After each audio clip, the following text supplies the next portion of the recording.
cuando Dios el Padre, en una forma de una nube grande, se posó sobre los hijos de Israel. Y cuando Él se sentó en el monte esa mañana para escribir la ley, bueno, aun si un animal tocaba el monte, Él debía ser asaeteado. Únicamente por medio de santificación llevó Él a Moisés arriba.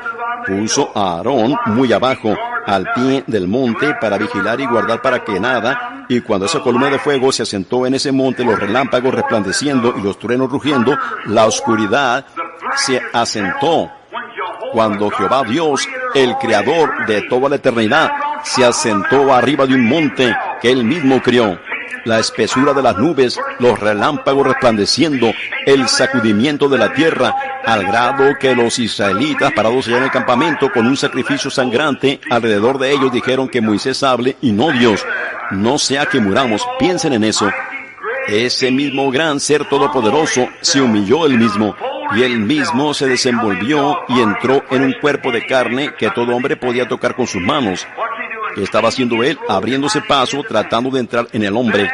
Entonces, después que Él fue y ofreció su propia sangre, cuando ninguna otra sangre lo podía lograr, con razón Él era el premio sin precio del cielo. Con razón Él era el Rey de todos los reyes. Cuando Él mismo se desenvolvió y descendió, y Él mismo se sometió en las manos de hombres pecaminosos para ser golpeado y escupido y molido y colgado en la cruz para morir.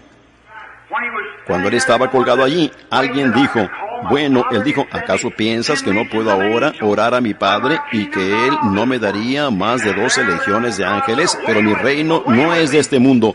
Y ahí esas multitudes dijeron, fuera con este, fuera con este. ¿Por qué Él no se volteó y dijo, fuera con ustedes? Aquí está la razón que Él no podía, amigos. Miren esto. Esos eran sus propios hijos, el pensar que los hijos de un hombre estén clamando por la sangre de su padre. Si mis hijos estuvieran enfurecidos por mi sangre, no hubiera nada más que yo pudiera decir más que, llévenme. Si Él hubiera rehusado hacerlo, Él hubiera perdido a sus hijos. Su mismísima creación, sus seres humanos. Y ellos eran los que estaban pidiendo por su sangre. ¿Se pudieran ustedes imaginar a los hijos pidiendo la sangre de su padre? Esa es la razón que Él no podía decir no. Si Él hubiera dicho no, ellos se hubieran perdido. Yo moriría gratuitamente por mis hijos y cualquier otro padre lo haría. Miren lo que Él era. Sus propios hijos pidiendo por su sangre. Y la justicia de la ley requería sangre. Y la sangre de ovejas no lo podía lograr, la sangre de machos cabríos no lo podía lograr, la sangre del ganado no lo podía lograr, sino la sangre de Dios mismo lo tenía que lograr. Y Dios hizo carne, vivió aquí en la tierra, esa gran persona tronando arriba del monte Sinaí, estuvo aquí en carne en ese entonces. Entonces Él abrió el camino para que Él pudiera venir y vivir en su corazón. Y ahora ese mismo espíritu que tronó desde el monte Sinaí está viviendo en el corazón humano. ¡Qué maravilloso! ¡Qué cosa! Eso debería hacer saltar a todo corazón al pensar de ello. Ahora, pasando rápidamente, Pablo sigue adelante en el versículo 5 y 6. Aquí estamos tratando de llegar al 19 para que nos podamos apurar esta noche el 5 y el 6. Y en los que siguen, él estaba hablando de cómo la ley era la sombra. Como en el Antiguo Testamento, nosotros pasamos por eso el otro día, fue hace unos cuantos meses en la escuela dominical. El hombre estaba bajo un pecado, digamos que él cometió adulterio, o que robó, o quebrantó el día de reposo, o algún otro mandamiento. Entonces él tenía que conseguir un cordero, y él tenía que llevar ese cordero a los ancianos, y ellos tenían que examinar ese cordero. El cordero tenía que ser sin mancha, tenía que ser sin defecto en él. Miren la significancia aquí. El cordero tenía que ser sin mancha para una persona manchada. Amén. Yo espero que ustedes lo vean. Hermanos, yo recuerdo una pequeña historia, yo no sé si se las he contado a ustedes o no, solo es una pequeña historia de ficción que bajo la ley, si la yegua tenía un potrillo, y él era un mulo, ustedes saben, y tenía sus orejas caídas y sus rodillas golpeaban, y era visco, un mulo que se miraba horrible. Bueno, ese mulo, si él se pudiera haber mirado a él mismo, hubiera dicho, ¿qué cosa? Cuando venga el dueño aquí, él me matará porque él no me alimentará, yo no soy digno de vivir, mírame, qué cosa tan horrible soy. Pero si la madre le pudiera responder al mulito, ella le diría, espera un momento, cariño, tú sí puedes vivir, porque tú eres mi primogénito. y tú tienes una primogenitura. Ahora, cuando venga el dueño y te mire en tu condición, él tiene que regresar y conseguir un cordero sin mancha en él y matarlo para que ese mulo deforme y horrible pueda vivir. Ven ustedes, el sacerdote nunca vio al mulo. Él vio al cordero.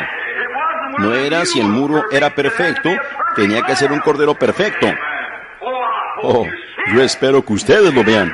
No es si ustedes son lo suficiente buenos como para ser un cristiano, no. Es si él era lo suficiente bueno, si Dios lo aceptó a él y su sangre hace una expiación. Dios no lo ve a usted, él ve al cordero. Oh, hermanos, entonces ese mulito podía parar su cola en el aire y relinchar y brincar y correr por todo el campo, disfrutar un buen momento. Él va a vivir, pero uno perfecto tenía que morir por el imperfecto. Ese era yo, William Branham.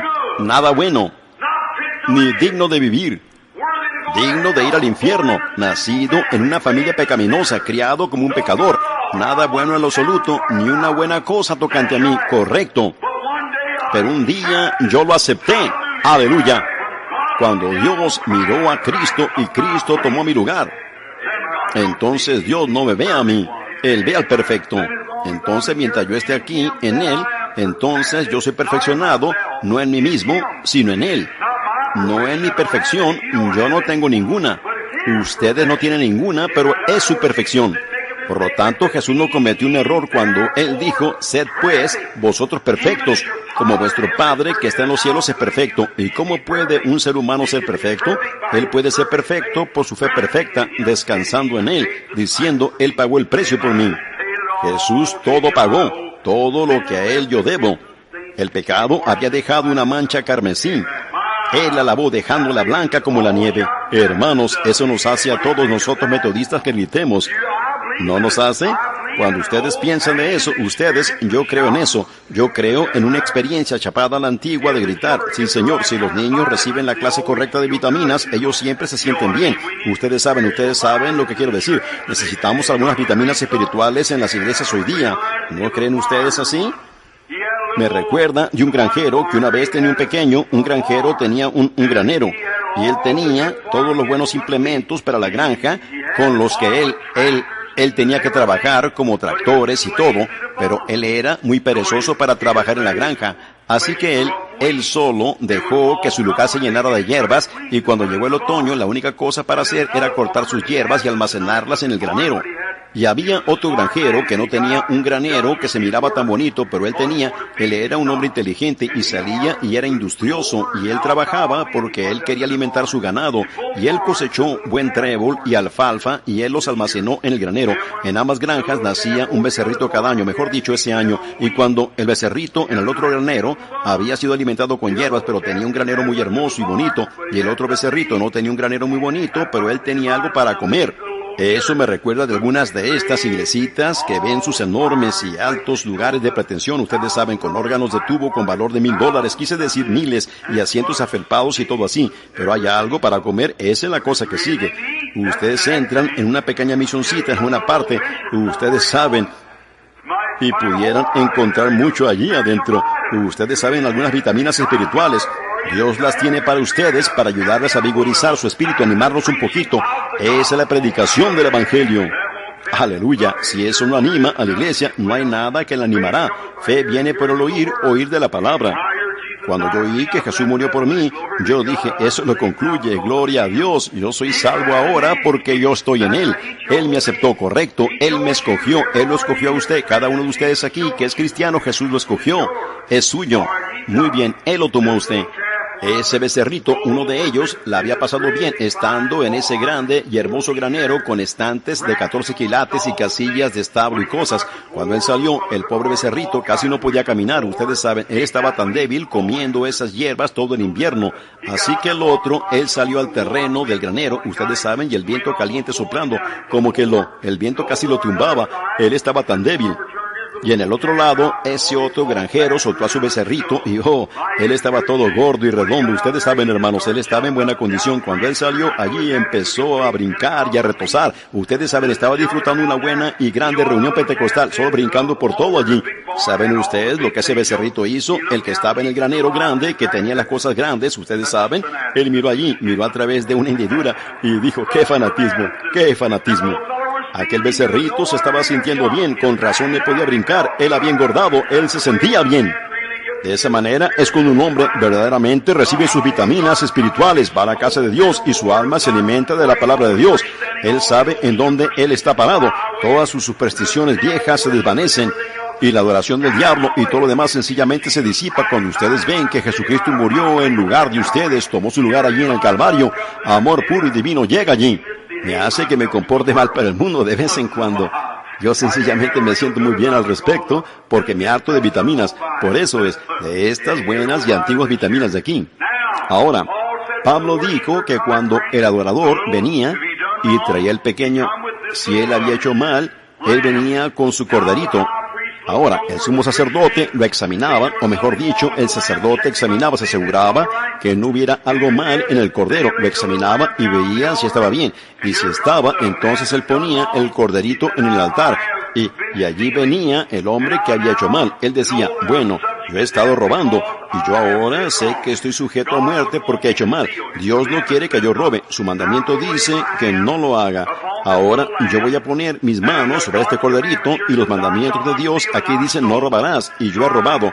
Así que yo sé que estoy sujeto a muerte. Algo tiene que responder por mi pecado porque yo robé. Y Dios dijo que el día que yo comiera, ese día moriría. Así que yo robé. Y Dios dijo, si tú robas, tú tienes que morir por ello. Así que él requirió que si yo no quería morir, yo tenía que traer el cordero. Así que yo pongo mi cordero aquí y pongo mis manos sobre la cabeza de este corderito que está balando y balando. Y yo digo, Señor Dios, lo siento haber robado. Yo confieso y te prometo que ya no robaré. Si tú me aceptas ahora y por mi sacrificio y por mi muerte, este corderito va a morir en mi lugar. Entonces ellos tomaban el gancho grande y lo ponían en su gargantita y se la cortaban así, lo sujetaban así y el corderito balando y balando, la lana toda ensangrentada y su pobre hociquito y él balando, balando, balando, y cuando menos pensaba salía toda su sangre y él inclinaba su cabecita.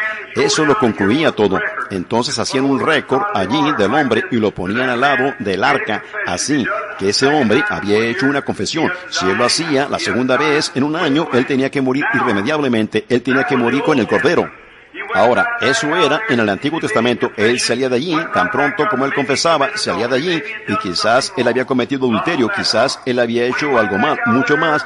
Cuando él salía de allí, quizás él había matado a un hombre, quizás cuando él salía, de todas maneras, él salía con la misma cosa en su corazón que había tenido cuando él entró. No había ningún cambio en él, únicamente que él, por la ley, por la letra de la ley, respondía al requisito. Ahora, eso no podía hacer, no podía cambiar su corazón. La única cosa que él sabía era que estaba mal, porque él lo leía en la ley y que el cordero moría en su lugar. Ahora, cuando vino Jesús, ¿ven? La sangre de Cristo, ¿ven? ¿Qué clase de sangre fue la que él sangró? La sangre animal. La vida animal dada por la vida humana. Simplemente no puede quitar el pecado. No puede. Ahora, cuando vino Jesús, no era únicamente vida humana, sino que era la propia vida de Dios mismo. Eso es lo que estaba en su sangre. Ahora vemos que hacemos mal. Oh, yo he hecho mal. Yo he pecado. Yo he vivido mal. Yo he hecho mal. Ahora, yo vengo al altar. Por fe, yo veo el sacrificio. Yo pongo mis manos sobre la cabeza de Jesús. Yo digo, querido Dios, yo sé que yo soy un pecador y la paga del pecado es muerte. Y si yo hago mal, tengo que morir. Y si yo muero, no puedo entrar en tu presencia. Yo seré castigado en tormento por siempre y para siempre. Así que yo estoy mal, Padre, y yo quiero estar bien. Y yo no quiero morir así. Así que pongo mis manos sobre su cabeza y su vida fue quitada por mi vida. Pero la cosa de ello es que cuando me voy del altar, yo me voy con un corazón cambiado. ¿Ven? El primer hombre salía bajo la ley, bajo la sangre animal, y no podía cambiar su corazón, porque la vida animal no se puede comparar con la vida humana. El animal no le puede dar sangre al humano, ¿ven? El animal no lo puede hacer porque su vida es una vida diferente, y un animal tiene una vida, pero no un alma. Un animal es un ser viviente, pero no un alma. Pero Dios puso un alma en el hombre. Así que entonces mi alma, que es el alma, la naturaleza del espíritu.